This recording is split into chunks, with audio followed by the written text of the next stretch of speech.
Hey, Shabbat Shalom, Yesha Allah, and world. I'm Brother Ezekiel, and this is Brother Jose. And we're here giving another law lesson today on the Shabbat. And before I start with the lessons, with the laws, I have to bring this out again, because, it seems that our people are not getting the fact that I see that our people still have the syndrome of back in the days where you didn't have the Bible. Back in our ancestors' days, you had everything set up and stuff. You had prophets, who were coming on to us, the Levites ministering, the other Levites that's from the three sons and their families that took care of the tabernacle, the ark, and so forth and so on. And the sons of Aaron, who's the priesthood and the high priest. Even the Levites were still supposed to ministers to wait on. And we'll read that law here in a second. But where I'm getting at is that it tells us, that we're supposed to be lawgivers. If you call yourself Judah or Yahweh, if you're from the tribe of Judah, you're supposed to be the lawgiver. You're supposed to enforce it. Okay? And the problem is today with Israel, you have many brothers out here and sisters, but majority of the brothers are claiming to be Judah, and you're not enforcing the laws. And you have a lot of people following after you and things like that. You're not enforcing those laws. And you have Levites, which brethren know who they are. They're trying to let you know these things so you can enforce it. But you turn your ear from them who are Levites ministering onto you to, give you the elbow and be like, hey, enforce it. They're going to listen to you. You need to enforce these laws. And the problem is today, and I'm saying it, amongst the congregations, the churches, the camps, that's not being done. Okay? And that's the reason why it's coming into being today, to let it be known that the problem is that your congregations, the people, they follow camps instead of following this. Okay? Once again, I'm not a camp. Like I said before in the other videos, I'm here in Milwaukee. We be on the streets. I've been in New York. I've done work in the streets up in Harlem, down in Manhattan, in Brooklyn. Down in Texas, in Austin, in San Antonio, over in San Diego, in California, down in Illinois and Chicago, up in Toronto in Canada, out in Abu Dhabi and Dubai in the Middle East. Okay? The work that you're supposed to do is to tell the truth, the law, statute, commandments. You're supposed to enforce it if you're Judah. Okay?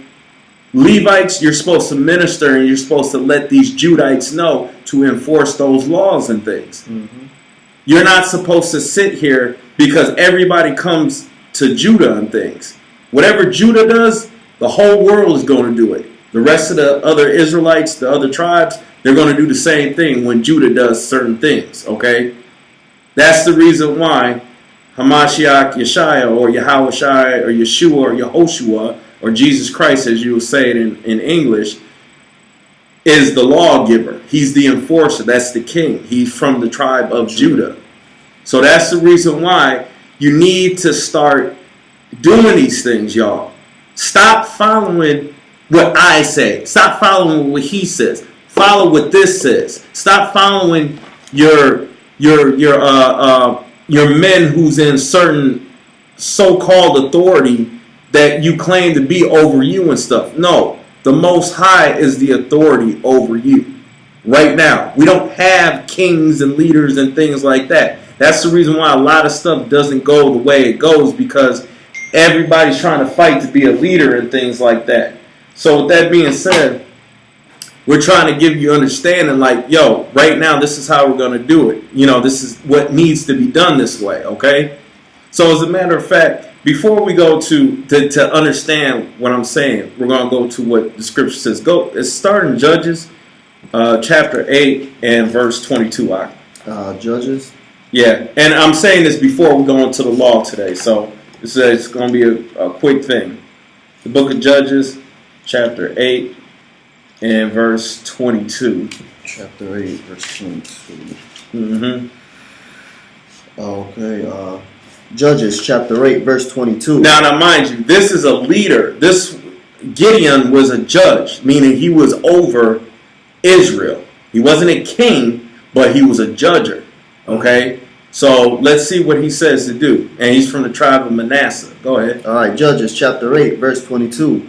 Then the men of Israel said unto Gideon, Rule thou over us, both thou and thy son's sons, also, for thou hast delivered us from the hand of Midian. So all of Israel is asking Gideon to rule over all of Israel. Let's see what Gideon says. Go ahead. Verse 23. And Gideon said unto them, I will not rule over you, neither shall my son rule over you. The Most High shall rule over you. So the Most High shall rule over you. That's what Gideon said to do. Okay? This is the same thing. We don't have kings set up. Okay? Our king is not back yet. As it says, Hamashiach Yeshaya, or Yahweh Shai, or Yeshua, or Yehoshua, or Jesus Christ, as you would say. So that's the reason why we're bringing this out. There's no kings over us. We're in our enemy. We're in captivity and things like that. So the Most High is the rule over us. The Most High didn't want us having kings and stuff. And that's where where the people in Israel today, or back then, they were always saying, no, give us a king like the Gentiles. So the king may judge us and do all these things and stuff like that. So that's the problem that's going on today.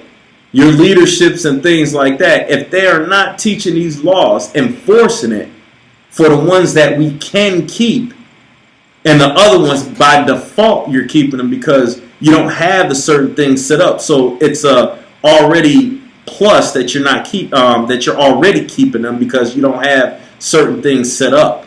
So of course you cannot, I don't like to say you can't follow them because the fact of the matter is you need certain things to have it, but you need to know these things and you need to teach them. You need to enforce them. Okay?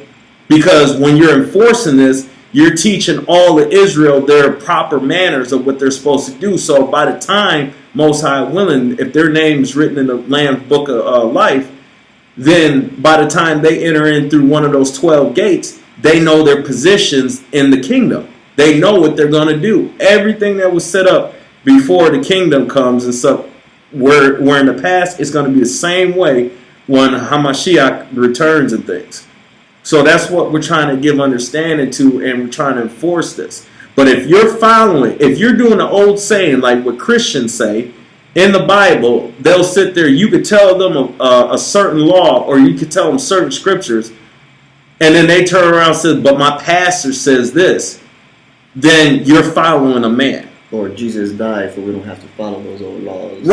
Right. So it's the same thing with Israel amongst camps. Now you changed it up. Now it's either your elder, your deacon, or your bishop. You're choosing them over what the word says. Like, you could show and prove what the word says, and they can read it for themselves and see it and still be blind to it. Because it's not coming from their elder or their deacon or bishop.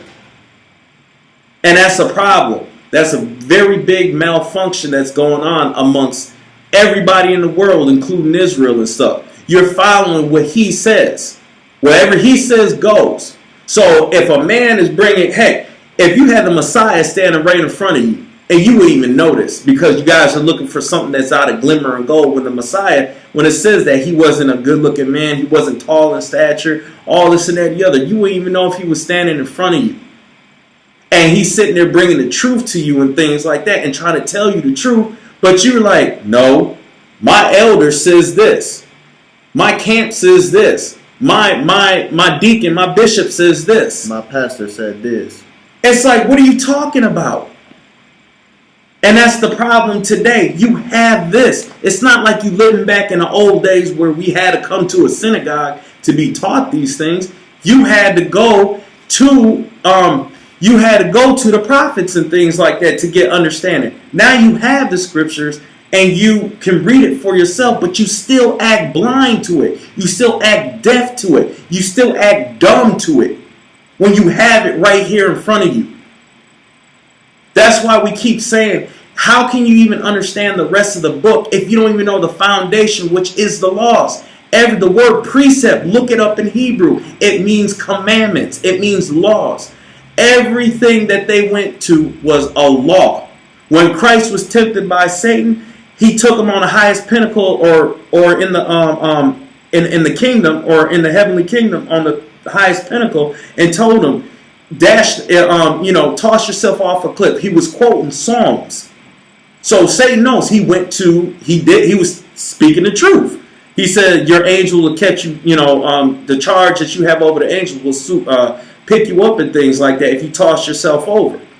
So he was speaking the truth, but Christ went further than that. He used the precept. The precept was just written in the New Testament going into the Tanakh of the prophets from Joshua to Maccabees. That doesn't stop there. That's not the precept. The full precept is all the way to the law. So that's why when you read that in Matthew 4, 1 through 11, on the second temptation that Satan did to Christ, Christ went further than that. He went to the law when he said that. He said, but as it is written, it says, thou shalt not tempt the Most High thy God. You see that? But this is exactly what's happening amongst churches, the camps today, any other sects of Christianity and things like that. Pentecostal. You're not giving it the understanding. You have to go to the law. And you guys who call yourself being Judah, Yahweh, and things like that, and claiming you from that tribe, and you have the influence on the people and things, you are not doing those things. Shame on you. And for your people that's following that, shame on you as well, because the fact is, you are following what that man says to do instead of following what the scripture says to do. You have the word right in front of you. So this is the problem. So let me give you, according to the book, not what I say, but according to the book, what it says here. Let's go to Genesis 49, and let's start at verse Genesis 49, and let's start at verse 8. Yeah, verse 8. Verse 8. One moment. Let me get that real quick.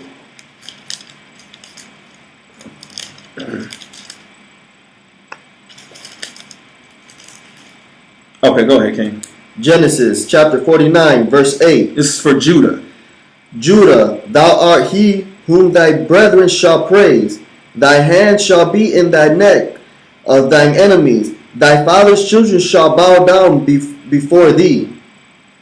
Judah is a lion whelp from the prey. My son, thou art gone up. He stooped down. He couched as a lion, and as an old lion, who shall rouse him up?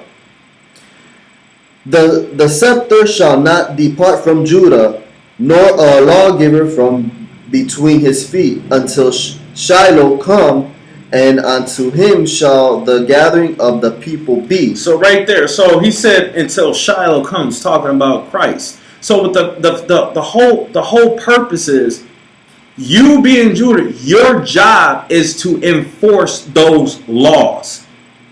Okay? Levites, you're supposed to minister onto Judah. That's why the Most High took them closest. He took the whole tribe of Levi onto them because they're the ones that's supposed to minister, to wait on all of Israel. That means to give out the laws, to teach everybody the laws. But it's up to you, Judah, to sit there and enforce those laws. So that's why people sit there and say, well, man, where's your church at? Where's your camp at? Where's your congregation? Where's your big following? Maybe I am a Levite. Maybe. I don't know. You know what I'm saying? But the fact is, I know I'm Israel.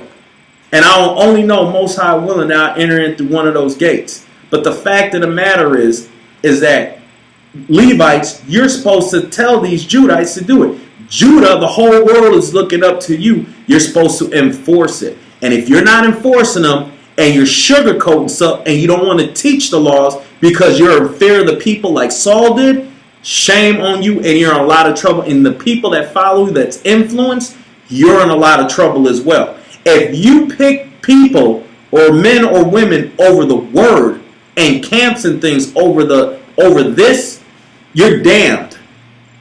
Okay? So what you going to do? Stand in front of the Messiah when you get judged and said, well, the camp told me this, or she told me this, or he told me that, or my deacon told me this, or my bishop told me this. You see what I'm saying? So that's the problem. You need to read the book for yourself.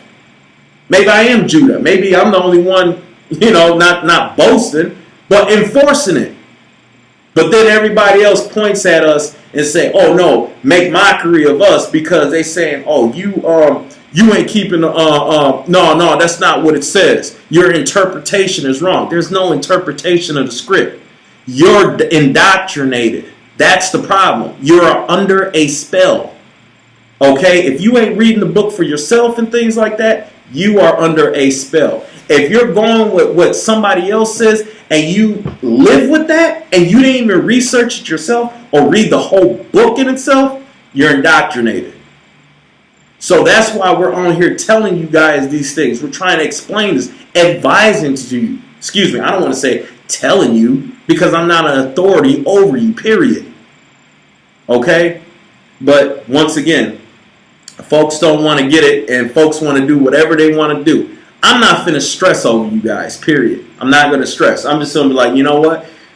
Keep doing the work that we doing and things. Brothers and sisters that watch us, keep doing the work. What you doing, what you know is right and what's wrong and things out of the scriptures, not to what I say and things. You earn your name in the book of life. If others is teaching those things and they not teaching the laws and things like that because they're scared of the people, then so be it. They're going to end up not having their name written in the book. Okay? So, and I'm advising you people, you better start telling your elders, your deacons and bishops to, start teaching them laws and stuff. You need to start questioning them and pull them up on what the law says and stuff. Okay?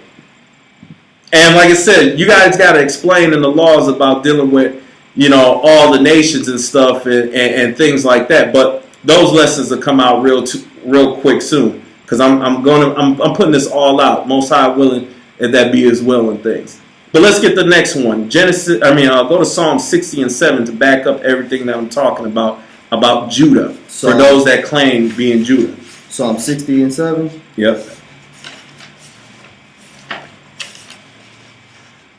Let me get there real quick. All right. Hold on.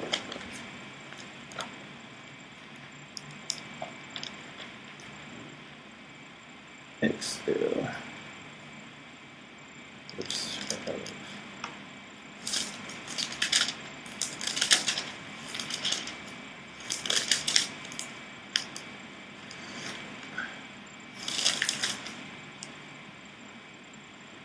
Go ahead. Psalms chapter 60 verse 7. Gilead is mine, and Manasseh is mine. Ephraim is also the strength of mine head. Judah is my lawgiver. Judah is my lawgiver. You see that?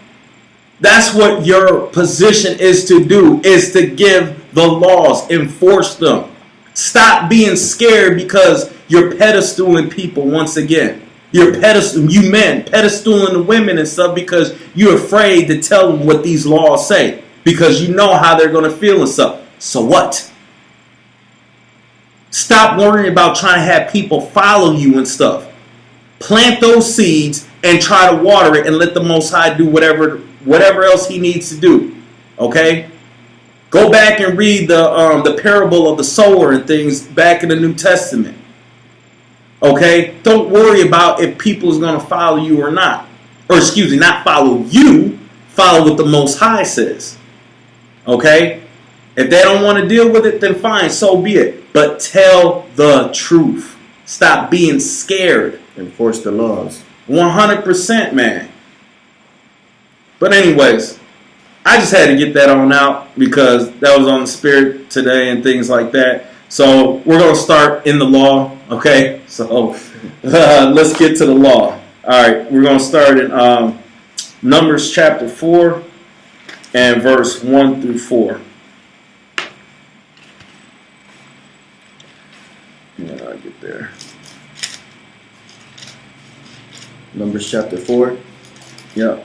And verse 1 through 4 is the next law.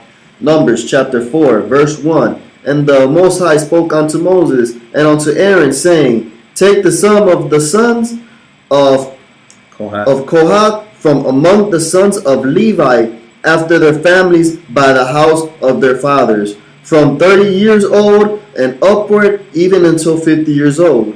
All that enter into the host to do the work in the tabernacle of the congregation. This shall be the service of the sons of Kohath, and in the tabernacle of the congregation about the most holy things. So right there, so the sons of Kohath, which are Levites, these are the ones, as we said in the last video, what their duties and things are. So they can only be from 30 And up. 30 and up to 50. In that frame, can they do the service of the tabernacles and things like that, what they're appointed to do?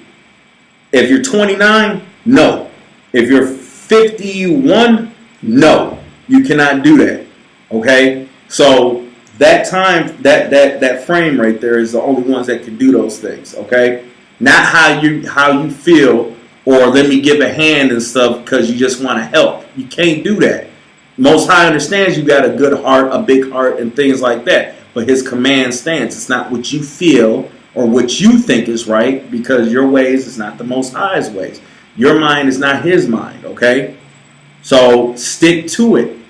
Don't go outside. Don't lean to the left. Don't lean to the right. Stay strictly on there. Don't do it, all right? Anyways, let's get the next law.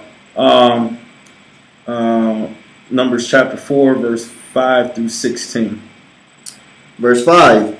And when the camp setteth forward, Aaron shall come and his sons, and they shall take down the covering veil and cover the ark of testimony with it. So right here, it's letting you know, only Aaron and his sons shall unveil the ark. And these are the Levites. Right, they're all Levites. Yeah, they're all Levites, but specific Levites, okay? Mm-hmm. So they should take down the veil covering the ark and of the testimony and things like that, and cover it or take it down. Go ahead. Verse 6. And shall put thereon the covering of badger skin, and shall spread over it a cloth woolly of blue, and shall put the staves thereof. And upon the table of shewbread they shall spread a cloth of blue, and put thereon the dishes and the spoons and the bowls and covers to cover withal. And the continual bread shall be thereon. And they shall spread upon them a cloth of scarlet, and cover the same with a covering of badger skin, and shall put in the staves thereof, staves thereof. And they shall take a cloth of blue and cover the candlestick of the light, and his lamps, and his lamps, and his tongues, and his snuff dishes, and all the oil vessels thereof, wherewith they minister unto it. And they shall put it and all the vessels thereof within a covering of badger skin, and shall put it upon a bar. And upon the golden altar they shall spread a cloth of blue and cover it with a covering of badger skin, and shall put the staves thereof. And they shall take all the instruments of ministry wherewith they put them in a cloth of blue, and cover them with the covering of badger skin, and shall put them on a bar. And they shall take away the ashes from the altar, and spread a purple cloth thereon. And they shall put upon it all the vessels thereof, wherewith they minister about it, even the censers, the flesh hooks, and the shovels, and the basins, all the vessels of the altar, and they shall spread upon it covering of badger skin, and put the staves of it. And when Aaron and his sons have made an end of covering the sanctuary and all of the vessels of the sanctuary as the camp is to set for ward, after that the sons of Kohath shall come to bear it. But they shall not touch any holy thing, lest they die. These things are the burden of the sons of Kohath, and the tabernacle of the congregation, and the office of Eleazar, the son of Aaron, the priest of pertaineth the oil of the light, and the sweet incense of the daily meat offering, and the anointing oil, and the oversight of the tabernacle, and over all the tabernacle, and of all that therein is, in the sanctuary and in the vessels thereof. So this is a law for Aaron and his sons and stuff, what they're supposed to do, the covering for the ark of the tabernacle, all the things, the ashes, the animals for the sacrifice, all those things. Only Aaron and his sons can perform. Okay? When the Kohans come in, they cannot see and touch what's all the holy things and stuff. They can't do that until all the things is covered by Aaron and his sons and things like that. Okay, it says lest they die. So this is very strict rules. All the laws, strict rules. So if you have the Roman Catholic Church out there copying these things, they are forbidden, and they're all going to get put to death for doing that, because they are not Levites and are not none of the sons of Aaron and things. So you cannot do those things at all. So with that being said, if you're going outside doing this as a Gentile, you cannot do that. You are not commanded by the Most High, the Heavenly Father of who you say Jesus Christ is. You cannot do those things, period. It is a Hebrew thing. That's why it's important who the Israelites are today. Okay? So Christians out there who say it doesn't matter what Jesus was, or it doesn't matter, the laws are not there anymore. Yes, it does. If you are sitting there saying that, you also are indoctrinated with religion. Religion has nothing to do with the Holy Bible. Okay? That's another thing that's being spoken on and stuff, because I have plenty so-called Christian friends and stuff who are Christians and things. If you are not from the blood of Benjamin, Judah, Levite, so forth and so on, and also from the sons of Aaron, which are Levites, you are not supposed to be doing those things, period. Okay? So, just wanted to say that. Let's go to the next law, verse 17 through 20. Verse 17. And the Most High spoke unto Moses and unto Aaron, saying, Cut ye not off the tribe of the families of the Kohathites from amongst the Levites, but thus do unto them that they may live and do not die. When they approach unto the most holy things, Aaron and his sons shall go in and appoint them every one to his service and to his burden. But they shall not go in to see when the holy things are covered, lest they die. So with that being said, it's reminding you again, it's another law. This is what those sons of Aaron, the priesthood, out of the families of the Kohath, they're supposed to appoint every one of those men according to the service that they need to do inside the tabernacle and things like that. All that other stuff, if they see the ark and all this and any other and things that's all uncovered and stuff, they'll die. So with that being said, these are very strict rules, guidelines, which is laws, statute, commandments, okay? So this is why it's so important to know these things. You have to teach these laws, okay? All right. And it helps you with your walk, so you start repenting, which means change. When you start reading this, your mindset starts going in a certain way where you start not dealing with certain things in the world. That's why the Messiah said, you know, be be in this world, but not of it. Okay, now, I'm not quoting word for word, but that's the whole thing. What we were supposed to do, because you have all these distractions that's going on in the world today and things to pull you off of that path of those laws, statutes, and commandments. If you say the heck with the laws and you're going to do whatever you're going to do, you are erring and you are sinning.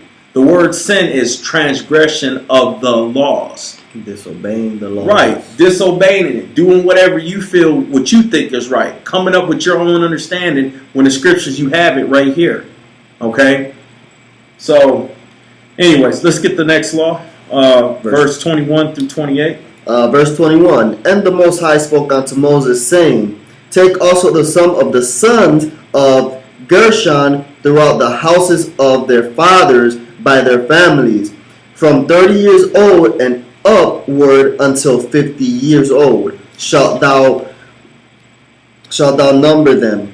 All that enter in the thou shalt enter into to perform the service, to do the work in the tabernacle of the congregation. This is the service of the families of the Gershonites to serve and for burdens.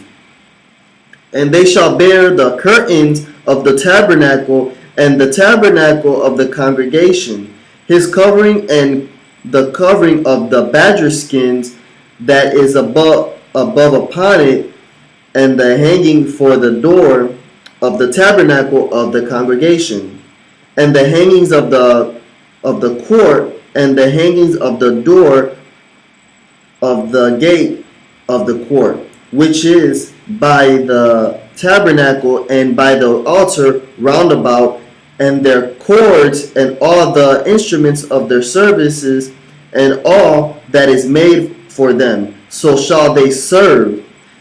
At the appointment of Aaron and his sons shall be all the service of the sons and all the Gershonites and all of their burdens, and in their service, and ye shall appoint unto them in charge of their burdens And all their burdens.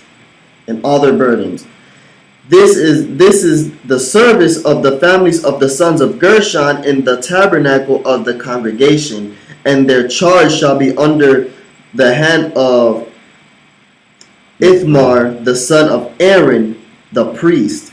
Okay, so stop right there. So that's the service of the Gershonites. So that's what they're supposed to do. Mind you, it says burden.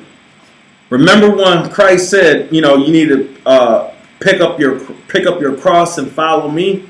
It's not talking about a real cross. No, it's talking about the burdens when you're doing this work for the Most High, our Heavenly Abba, through His beloved Son, Hamashiach Yeshua, or Yahushua, Yeshua, or Yehoshua, or Jesus Christ, and the Holy Spirit. That's the burden that comes with it. The headaches, or whatever the case may be, when you're trying to deal with our people and things like that, or the whole world, since we're a light unto the Gentiles. Okay? So this is what you're supposed to be doing. That's why that word burden is very important. So that's what you're supposed to do, okay? But let's get the next law, verse 29 through 23. Or excuse me, 29 through 33. Verse 29. As for the sons of Merari, thou shalt number them after their families by the house of their fathers. For 30 years old and upward, even until 50 years old, shalt thou number them. Every one that entereth into the service to do the work of the tabernacle of the congregation. And this is the charge of their burden according to all their service. In the tabernacle of the congregation, the boards of the tabernacle and the bars thereof, and the pillars thereof, and the sockets thereof, and the pillars of the court round about, and their sockets, and their pins, and their cords, with all their instruments, and with all their service. And by name ye shall reckon the instruments of the charge of their burden. This is service of the families of the sons of Merari, according to all their service, in the tabernacle of the congregation, under the hand of Ithamar the son of Aaron the priest. Now it's funny. Now it says under Ithamar. It didn't say the other brother. It says specifically him. You see that? So that's another thing. You guys, it's all specific, detailed things that you need to do. Once again, this is why I'm getting down on the so-called churches, this Christianity, the camps, and things like that. Why it's important you need to teach these laws, period. Okay, once again, especially for our people, Israel, Yasha'Allah, if you call yourself Judah, you need to be teaching this 100%. Okay, don't sugarcoat nothing. Don't be indoctrinated or taught the doctrines that you was passed down to teach on to the next and to the next and to the next without even looking and trying to examine what you've been taught, that if it lines up with the laws. That's the reason why our people are all over the place and they're still confused, because they're following doctrines instead of what the precept is the law, as is written in Isaiah 28 verse 10. Okay? So if you don't precept, which is the law, your understanding is off. Period.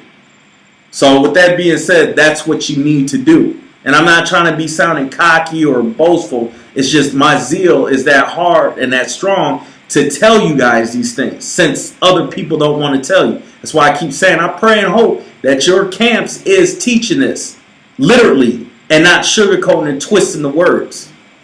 Because I've seen it, and this is the reason why I say these things, because I'm teaching against those twistings and those doctrines of the Most High's word. Period.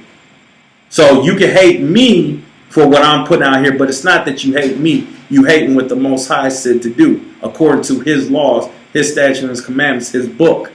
Okay, that was set forth for us to be the instructions, the guideline, the basic instructions before leaving earth. Okay, so this is what we need to be doing.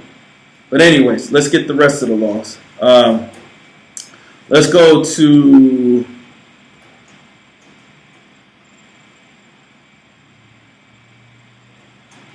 Numbers chapter 5 and 11 through 31.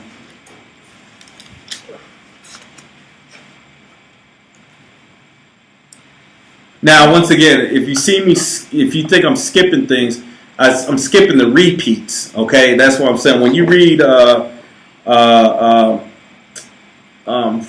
chapter 5 through 10, it's telling you about the trespass offerings. Okay, what you're supposed to do to trespass. That's all the way back in Leviticus 10 and 12, where we read before in the earlier lessons and things like that. Okay, so like I said, you don't count those; those are repeats. But anyways, let's get Numbers chapter 5, verse 11 to 31. Yeah, let's get the... Yeah, I'm sorry. I saw a message I just had. Go ahead. This is the next law. All right, Numbers chapter 5, verse 11. And the Most High spoke unto Moses, saying, Speak unto the children of Israel, and say unto them, If any man's wife go aside and commits a trespass against him, and a man lie with her carnally, and it be hid from the eyes of her husband, and be kept closed, and she be defiled, and there be no witness against her, neither she be taken with the manner, and the spirit of jealousy come upon him, and he be jealous of his wife, and she be defiled, or if the spirit of jealousy come upon him, and he be jealous of his wife, and she be not defiled. So stop right there for a second. So this is the spirit of jealousy, okay? This is the law on what happens when your wife does something to cause this spirit of jealousy amongst your men, because they always say, like, why are you so jealous and things like that? You're doing things against your husband that can cause him to be jealous. It's not about insecure. It's about what you did upon him. Right. And that's the thing. And this is what we're trying to give understanding to. For instance, little Facebook, okay? Facebook is the main foundation to cause all types of jealousy. 100%. It's a spirit in itself. And the thing is, you have your wives up here. Now, you brothers, you are the ones, if you are married, you the ones that's weak-minded for allowing your wives to be on that little demon book, to sit there to be taking selfies of one another, sitting there, Shalom, Yashala, can I get a Shabbat Shalom, and things like that. You allow that to happen. So what happens is not keeping your house in order and your wife in order and things like that. When you start having men hitting up her inbox and things like that, or writing certain comments and things like that in the thing, saying, oh, yo, sis, how beautiful you are and things, you know, woo, woo, woo, and things like that, and you read it and you get mad, that's your fault. That is your fault. You supposed to tell your wife, nah, that's not happening. Stop doing that. Stop doing this. Stop doing that. You know what I'm saying? Now, if she fights against you and things like that, then that's on her. Now who's being disobedient towards who? Everything is a certain thing, as in a chain reaction. What happens? This is the reason why women do cover up. And you'll see where in the law here, now it's a culture thing, but it tells you, when you see it, when we read the rest of it, it tells you that the women were covered. Even her head. Despite the fact that she may have long hair or a huge afro and things like that. That's what's covered, okay? It says it right here in the law. So the whole thing is, you brothers, you're the ones allowing that to happen and things like that. So you need to have control over your own household and things like that. So with that being said, so to you wives, if your husband tells you to get off of Facebook and stop posting it, only if you're using it for a business, okay, to help with the family and to help out Yeshua Allah and stuff, that's the only reason why really you should be on there. And brothers, the same way too, man. You shame it in the scriptures. It tells you in the New Testament that you men supposed to be covered, okay, not your heads, unless you the high priest and things like that, but your body should be covered too, because your body belongs to your wife, okay? So with that being said, you shouldn't be showing off your guns and stuff and your six-pack ab, your bowling chest and things like that. Like, yo, why are you doing that? You're doing it for attention. So if you do it, the women see you do it, they're going to do it, okay? So you're going to have all types of spirits of jealousy all upon you. But right now, this is speaking on the wife causing the spirit of jealousy onto the husband. Okay? So let's read that again. Let's start from the top again. Salaki. Okay, 11:14. And the Most High spoke unto Moses, this is verse 11.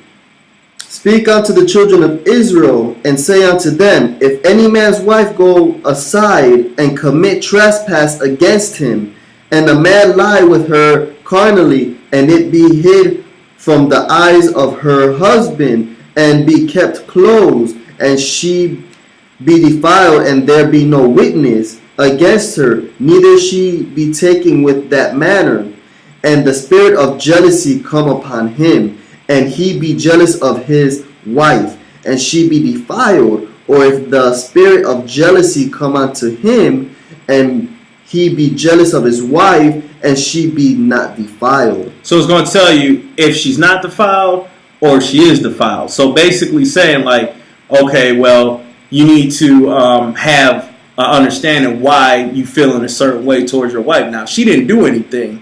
That's on you this time, okay? So, like I said, there's a lot of stuff going on here. You got to pay attention. But go ahead.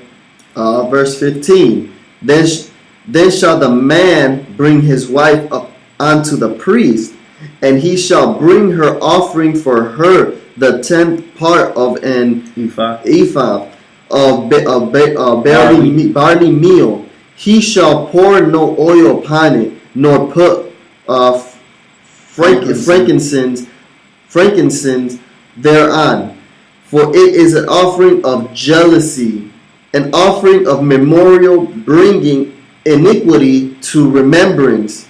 And the priest shall bring her near and set her before the Most High. And the priest shall take holy water in an earthen vessel, and of the dust that is in the floor of the tabernacle, the priest shall take and put it into the water. And the priest shall set the woman before the Most High, and uncover the woman's head. Wait a second, and do what? And uncover the woman's head. And uncover the woman's head. So obviously, before she could walk into the tabernacle, she was already covered. Okay? But when she comes into the tabernacle, the priesthood uncovers her head. So this is the reason why brothers sit here and say, well, why women should be covered up. It's our culture. It's not a law, but it's our culture. So it's letting you know, all our women, if it says this woman is covered, and they tell her to come in for the tabernacle for the spirit of jealousy and things like that, it's telling her she's to be uncovered.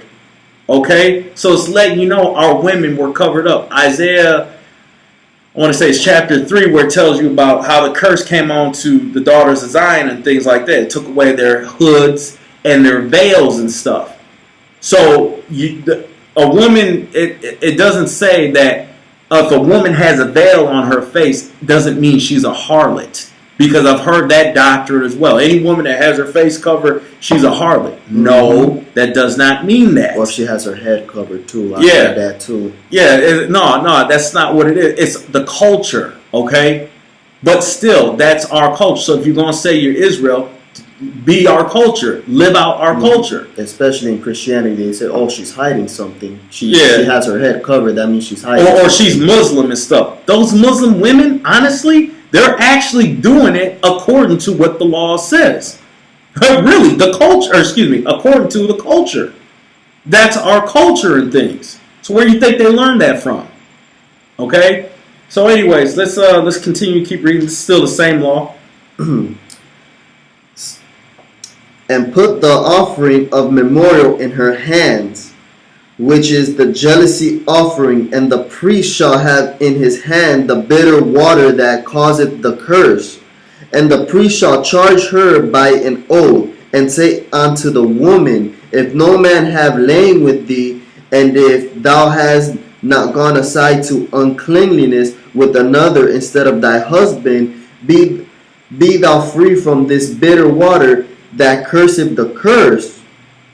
But if thou hast gone aside to another instead of thy husband, and if thou be defiled, and some man have lain with thee beside thine husband, then the priest shall charge the woman with an oath of cursing, and the priest shall say unto the woman, the Most High make thee a curse and an oath among thy people, when the Most High doth make doeth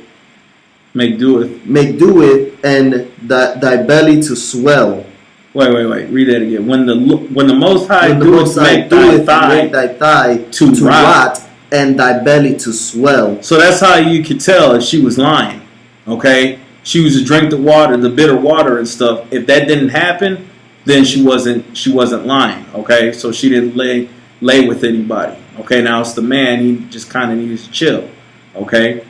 But if it does swell, then it's letting you know she did lay with somebody. Okay? But go ahead. Verse 22. And this water that causeth the curse shall go into thy bowels to make thy belly to swell and thy thigh to rot. And the woman shall say, Amen, Amen.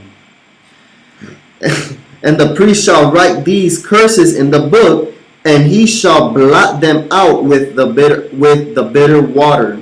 And he shall cause the woman to drink the bitter water that causeth the curse. And the water that causeth the curse shall enter into her and become bitter. Then the priest shall take the jealousy offering out of the woman's hand, and shall wave the offering before the Most High, and offer it upon the altar.